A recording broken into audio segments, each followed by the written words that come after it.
ตอนราคาเป็นแสนค่อยก็ซื้อเนาะแต่เดี๋ยวนี้มันก็ลงมาฮอด50,000 60,000ก็ซื้อแต่ว่าเฮาบ่ขายเฮาบ่ขาดทุนเนาะทองคำซื้อตั้งแต่บาทหนึ่ง50ปลายล้านเนาะตอนนี้ลงมาเหลือ40ปลายก็บ่ขายบ่ขาดทุนเนาะเก็บไว้แต่ก็คือเว้าเนาะระยะยาวทุกคนเนาะบ่มีไผฮู้เนาะว่าราคามันจะกลับขึ้นไปได้บ่แต่สำหรับข้อยเนาะตามที่ศึกษามาเนาะถ้าเฮาถือเก็บไว้ระยะยาวเนาะ4ปี5ปีมีกำไรแน่นอนทุกคนเนาะมีกำไรแน่นอนเพราะว่าอัตราเงินเฟ้อก็สูงเนาะอัตราเงินเฟ้อก็สูงนะในปัจจุบันเนาะช่วงนี้นี่แม่เนาะมันเป็นช่วงวิกฤตเนาะ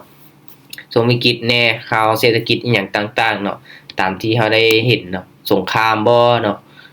ช่วงนี้ภัยน้ำท่วมภัยธรรมชาติอีหยังต่างๆหลังจากที่มันมีวิกฤตเนาะช่วงวิกฤตนี่แน่นอนว่าเศรษฐกิจจะถดถอยเนาะหลังจากที่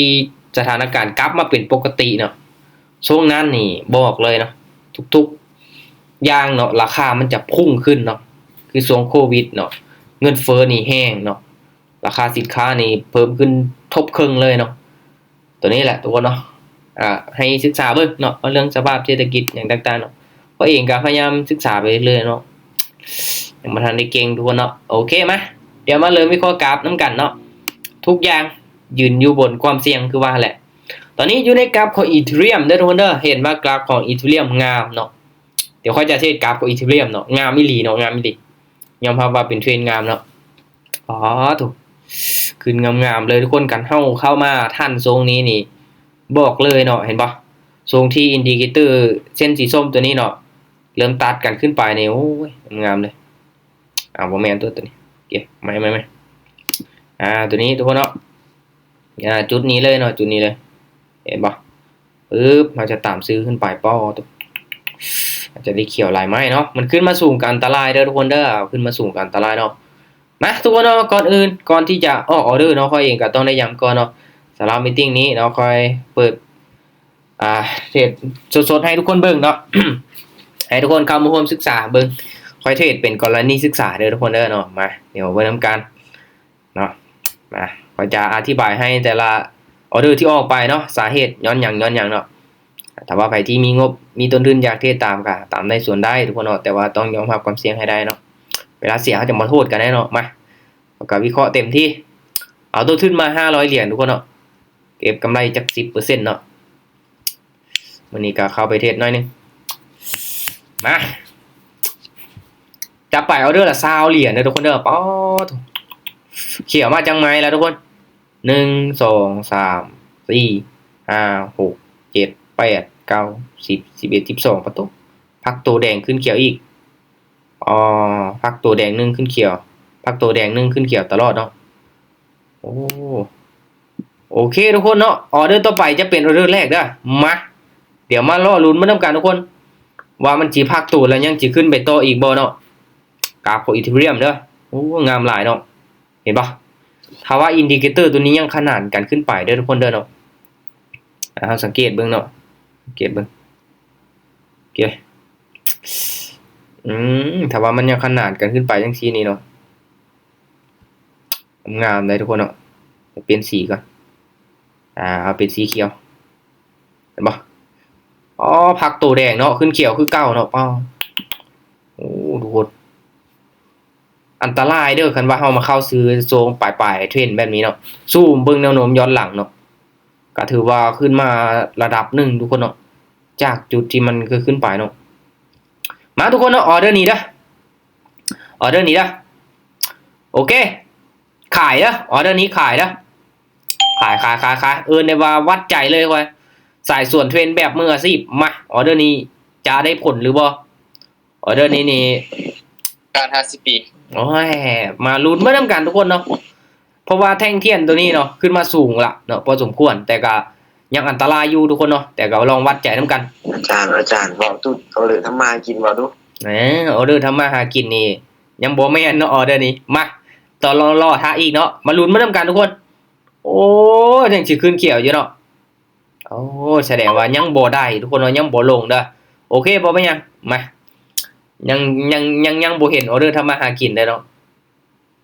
เดี๋ยวเห็นก่อนทุกคนเนาะโอเคสลับลงมาอีกเนาะแสดงว่ายังขึ้นไปต่อได้ทุกคนเนาะยังขึ้นไปต่อได้ ยังขึ้นไปต่อได้อยู่เนาะสลับลงมาเป็นแท่งเทียนแดงพักตัวโอ้ออเดอร์นี้มีโอกาสเนาะออเดอร์ต่อไปเด้อทุกคนเดี๋ยวพันก่อนเนาะใจเย็นๆเมื่อกี้นี้ก็คิดว่าสิลงมา2แดงแล้วบ่แม่นเนาะโอเคแสดงว่ายังขึ้นไปต่อได้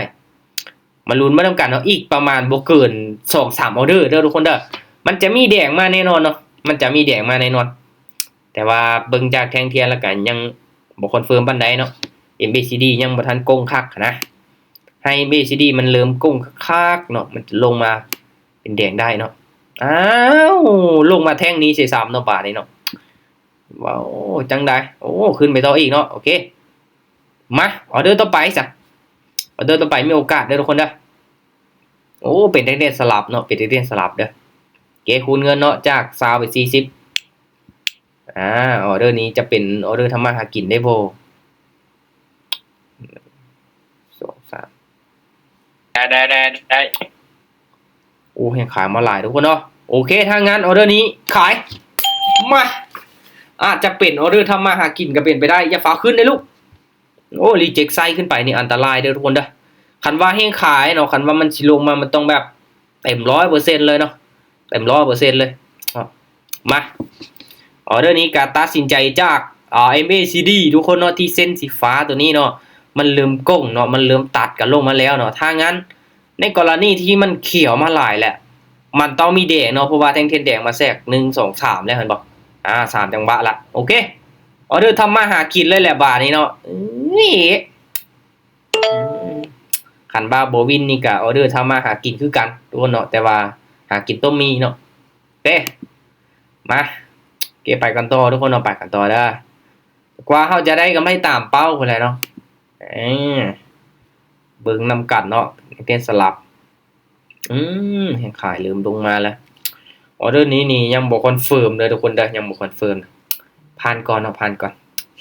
ถ้าว่าสีให้ออกตาม ABCD ก็ให้ตามขายเด้อทุกคนเด้อเนาะแต่ว่าเบิ่งจากแท่งเทียนแล้วยังบ่งามปานใดไว้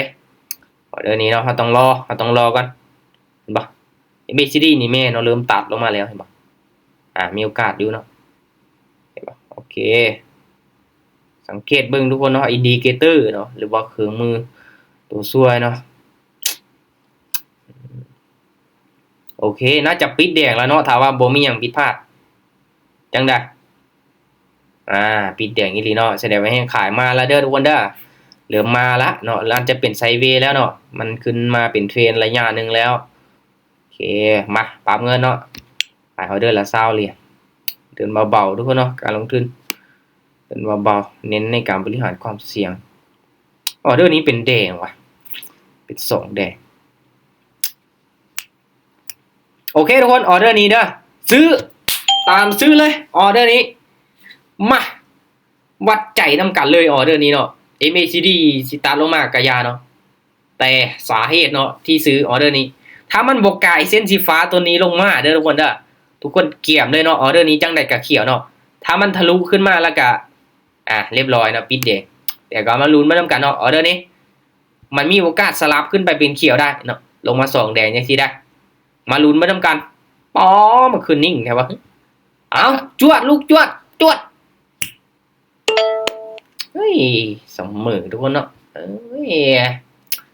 เสมอใช่ซ้ำเนาะบ่ได้ออเดอร์นี่โอเคบ่เป็นหยังกำกึ่งอยู่เนาะจวดขึ้นไปแท่งนี้เนาะจวดขึ้นไปแท่งนี้คูณเงินทุกคนเนาะบ่แม่นกลับมาเดินคือเก่าเด้อ20เหรียญคือเก่าเนาะมาออเดอร์นี้เด้อทุกคนเด้อโอเควัดใจเลยออเดอร์นี้ขายเด้อขายตามเซลล์ลงมาเนาะสาเหตุที่ขายกับออเดอร์นี้มาลุ้นมานํกันเด้อบ่ได้ติเมื่อกี้นี้เนาะแมนอยู่เนาะมันสลับขึ้นไปเนาะเป็นเขียวเนาะแต่ว่าอินดิเคเตอร์นี่เริ่มขนานกันแล้วเนาะคิดว่ามันสิสลับลงมาเป็น2แดง2เขียวทุกคนขึ้นยาวแต่ลูกลงมาได้นะลงมาลูกมันยังค่าอีหยังวะลงมาตีกราบเลยจันบ่ลงทุกคนเนาะอีทีเรียมเด้อทุกคนคือบ่ลงแบนเยี่ยมมันลงมาจันเฮ็ดใส่ใจครับเนาะอาจารย์เฮ็ดใส่ใจครับพ่นเนาะยังเหลือน้อยเดียวว่ามันคือบ่ลงว่ะอาจารย์เอาเจ้าเด้ออาจารย์ค่อยไปจังมาแล้วป่ะเดี๋ยวเบิ่งก่อน ใจเย็นทุกคนเนาะ อ๋ออาจารย์ได้ยินน้องบ่อาจารย์ออกจากออเดอร์ละ ได้ยินออกไป4ออเดอร์ทุกคนเนาะวิน1เสมอ1พัด2โอเคมาบ่เป็นหยังนี่ใจเย็นๆทุกคนเนาะเมื่อกี้นี่ก็คิดว่าสิลงมาได้เนาะแต่ว่าเวลาเบิดก่อนเนาะยังบ่ลงมาเนาะเวลายังเบิดก่อนโอเคออเดอร์นี้เฮายังบ่ทันได้ออกเด้อทุกคนเด้อมันยังเป็นไซด์เวย์ก่อนทุกคนเนาะก่อนที่ว่ามันกลับตัวเป็นแนวโน้มขาลงเนาะเพราะว่าอินดิเคเตอร์เส้นสีส้มๆตัวนี้มันยังบ่ทันได้ตัดเส้นสีฟ้าลงมาทุกคนเนาะมันอาจจะเป็นจุดที่มีโอกาสเนาะคันว่ามันตัดกันลงมาแล้วมันมีโอกาสที่จะปรับตัวลงมาได้เดี๋ยวว่าตัวนี้มันยังบ่ทันได้ตัดเทื่อทุกคนเนาะยังบ่ทันได้ตัดเทื่อเด้อเนาะโอเคถ้าแท่งเที่ยนนี้เป็นเขียวเนาะหรือว่าเขียวน้อยๆเด้อทุกคนเด้อเนาะหรือว่าเป็นแดงน้อยๆเด้อมันบ่ทะลุเส้นขึ้นไปเด้อออเดอร์นี้ล่ะเนาะเป็นอีกจุดหนึ่งที่เราควรที่จะตามซื้อได้เนาะเป็นจุดที่แนวโน้มขาลงคำว่ามันยาวเกินไปนี่อันตรายเนาะคันแท่งเทียนแดงลงมายาวเกินไปโอเคคูณเงินไป40ออเดอร์นี้ขายเด้อทุกคนเด้อตามเซลล์เด้อ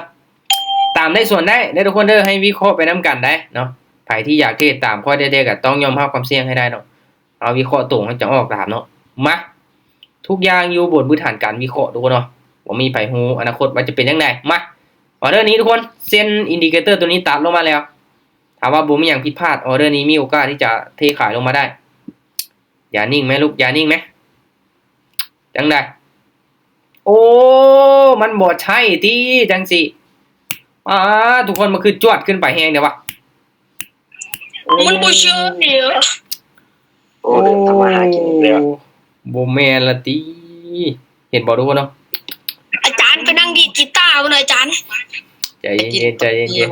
นี่นะ ๆมาทุกคนเนาะไปกันต่อเนาะเฮายังมีโอกาสอยู่เนาะถึงว่าพลาดไป2ไม้ละมาออเดอร์นี้ต้องคูณเงินเป็น80เนาะทุกคนเนาะโอเคขายเด้อออเดอร์นี้ตามได้ส่วนได้ทุกคนเนาะหรือว่าเบิ่งค่อยเทรดกับเนาะเบิ่งค่อยเทรดเอาหรือว่าทุกคนเอาเงินเดโมเอามาฝึกเทรดก็ได้ทุกคนเนาะมาลุ้นมาทำกันเนาะค่อยเชื่อมั่นว่าถ้าว่าอินดิเคเตอร์ตัวนี้ตัดลงมาแล้วเนาะเป็นแนวโน้มขาลงมันต้องมีแดงมาจากไม้เนาะมันต้องออกแดงจังไม้เนาะแต่งเทรดรอบผลมันเด้อทุกคนเด้อมาลุ้นมาทำกันเนาะออเดอร์นี้ลงมายาวๆลูกลงมายาวๆให้อุ่นใจแน่ถ้าตามขายต้องตามไม่สุดเนาะในจุดนี้เด้อทุกคนเด้อคันว่าโบวินกับคูณเงินใส่เนาะเป็นอีกจุดหนึ่งที่มั่นใจได้เลยล่ะโอเคนี่บ่เป็นปัญหาทุกคนเนาะค่อยนี่มักจับจุดเข้าออเดอร์แบบนี้ตลอดทุกคนเนาะคันว่าเห็นบ่คือค่อยมาร์กลูกศรไว้ทำบิดเนาะคือตัวนี้ว่าคันว่าเส้นตัวนี้มันตัดขึ้นเนาะเขาจะตามซื้อนี่เนาะเห็นบ่คันว่ามันตัดขึ้นนี่ตามซื้อมันต้องมีเขียวมาเนาะต้องมีเขียวมาอีกเนาะมาออเดอร์นี้คูณเงินอีกเนาะค่อยตามขายอีกเลยพักตัวเขียวจังซี่เด้อคันว่ามันเป็นแนวโน้มขาลงงามๆนี่พักตัวเขียวจังซี่ค่อยตามขายอีกเนาะตามขายโบวินกับคูณเงินขายอีกเนาะขอเพียงแต่อินดิเคเตอร์ตัวนี้เด้อทุกคนเด้อสังเกตมันให้ดีๆเนาะคันว่ามันขนานกันนี่มันลงมาใกล้ๆกันนี่งามเด้อคันว่ามันห่างออกจากกันมื้อใดล่ะมันจะเริ่มกลับตัวละเนาะควรสังเกตเบิ่งดีๆแล้วเนาะเห็นบ่ตัวนี้นี่มันขนานกันใกล้ๆจังซี่นี่มันจิก่อตัวงามเห็นบ่สังเกตเบิ่งจุดนี้ทุกคนมันขึ้นไปเขียวแบบงามๆเลยเนาะโอเคปิดแดงตัวลูกนี่แป๊บเดียวทุกคนเห็นบ่กำไรเนาะ53เหรียญแล้วเนาะตามเป้าหมาย 10% ของเฮาแล้วเด้เนาะการเทรดบ่มีอีหยังที่ว่ายากจนเกินไปคันเฮาเฮ็ดให้มันง่ายเด้ออันว่าทุกคนอยากได้กำไรหลายเนาะต้นทุน500อยากได้จัก 1,000 2,000 3,000นี่โอ้โหมันก็ยากเด้นะว่าต้นทุน10 20แล้วอยากได้40 50เนาะมันก็ยากเด้คันว่าต้นทุน500เนาะมาเก็บเอา50เก็บเอา40 60นี่ก็มันมีโอกาสเป็นไปได้อยู่ทุกคนเนาะออกไปจากออเดอร์ไป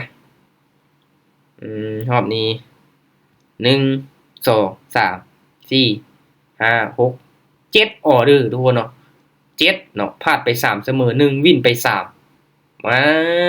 แสดงว่ามันก็คร่าวๆเนาะอัตราชนะก็ประมาณซ้ำๆกันนั่นแหละทุกคนเพราะว่าเฮาพลาดไปก็3ไม้วินไป3ไม้แต่ว่าเสมอไป1เนาะสเต็ปการคูณเงินไป20 40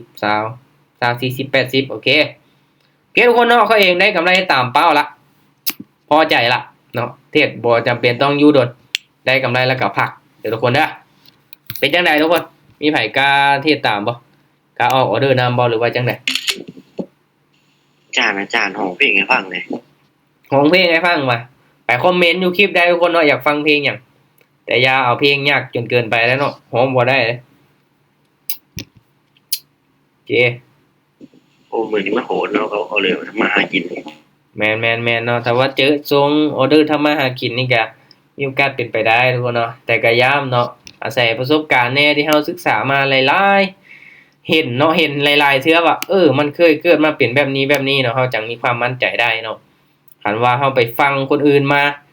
เขาว่าเทศแบบนี้กำไร 100% กำไร 1,000% เนาะตัวนั้นดีตัวนี้ดีเนาะแต่เราแบบบ่ได้ทดลองตัวจริงอะนะเราบ่ได้ไปพิสูจน์ด้วยตนเองนี่ก็อันตรายเด้อทุกคนเด้อเนาะ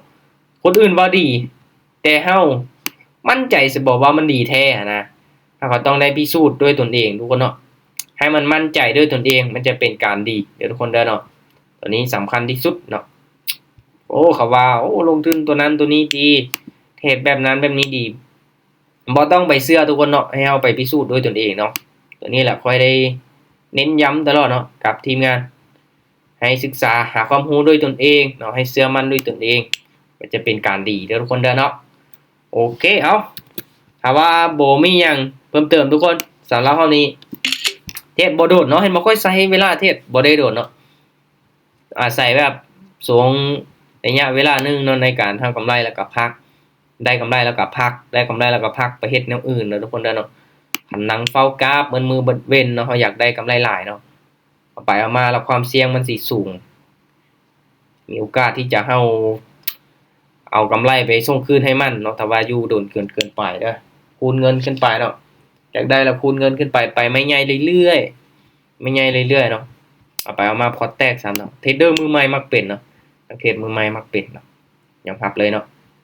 โอเคถ้างั้นก็ขอบใจทุกคนที่เข้ามาร่วมเด้อทุกคนเด้อให้ตั้งใจศึกษาเนาะว่าเรื่องการเทรดการลงทุนเนาะว่าเรื่องการวิเคราะห์กราฟทุกคนอยากเก่งก็ต้องอาศัยความขยันเนาะความรู้ความขยันในการฝึกฝนในการศึกษาหาความรู้เนาะฝึกเทรดเป็นประจำเนาะทุกมื้อเราต้องได้ฝึกเทรดเงินเดโมให้พร้อมเนาะคันว่าเป็นมือใหม่ฝึกเทรดจัก 2-3 เดือนก็ได้เนาะบ่ฟ้าวเอาเงินเข้ามาเทรดเข้ามาลงทุนเทื่อทุกคนเนาะคันว่าเฮามีเงินเย็นเงินพร้อมเนาะเงินที่เฮาพร้อมกล้าได้กล้าเสียกับมันเนาะเฮาจะเอามาลงทุนเด้อทุกคนเด้อเนาะโอเคเอาบ๊ายบายทุกคนเนาะแล้วเจอกันใหม่กันต่อไปเนาะถ้างั้นก็ให้ศึกษาหาความรู้ดีๆเนาะโอเคบ๊ายบายเด้อทุกคนเด้อบ๊ายบายเด้อมื้ออื่นเจอกันใหม่